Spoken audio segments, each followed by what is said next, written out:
seeking information about Al-Qaeda. He was captured and he was executed. Reserve Lieutenant Colonel Darrell Vandeveld could not keep silent. Silence in the face of evil is collaboration with evil. He was a military prosecutor in Guantanamo until he decided to speak out against what he called the corruption of justice there. Our fighting men and women who are putting themselves in harm's way, they're not fighting for rigged kangaroo trials. That is exactly the kind of trial Colonel Vandeveld says defendants were getting at Guantanamo, and he should know. He was the lead prosecutor in 7 cases. When Darrell arrived there in May 2007, fresh from the battlefield in Iraq, all he wanted was revenge. I wanted to punish them. I wanted vengeance. I would characterize him as a true believer. Major David Fracht was the defense attorney in the case that would ultimately compel Darrell to risk everything. Mohammed Jawad was accused of throwing a hand grenade at 2 U.S. Special Forces soldiers in 2002, injuring them severely. At the time, this Afghan boy was 16 or 17 years old.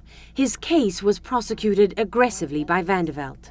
So it was clear to you that he was guilty?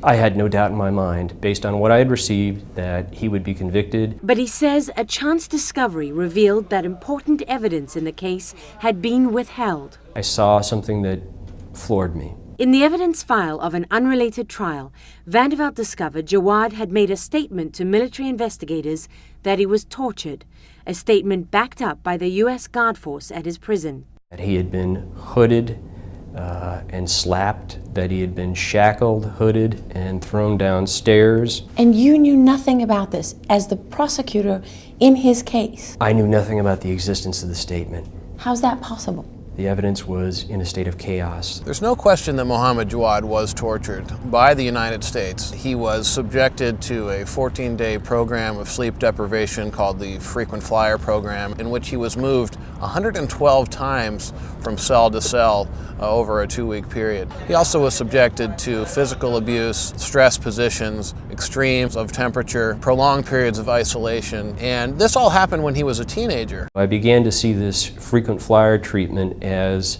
if not sadism, then purely gratuitous. And I had a hard time accepting that Americans would conduct themselves in that way. By law, Vandeveld had to share his discovery with the defense. I think that he was just as appalled by what he found in those records as I was. The rules are applicable to everyone. There is no exception. There are no different forms of justice. Vandeveld now believed Jawad could not be prosecuted, guilty or not. That led him to make the most agonizing decision of his life. In September 2008, he resigned from the military commissions. So your conscience is clear? My conscience is not clear. I prosecuted Mohammed Jawad for too long.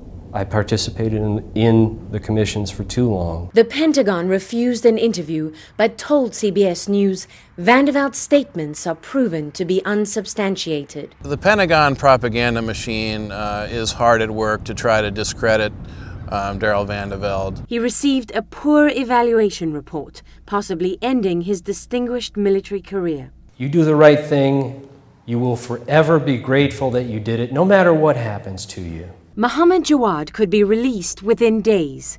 Afghan officials say Jawad is welcome to return to Afghanistan and he will face no charges.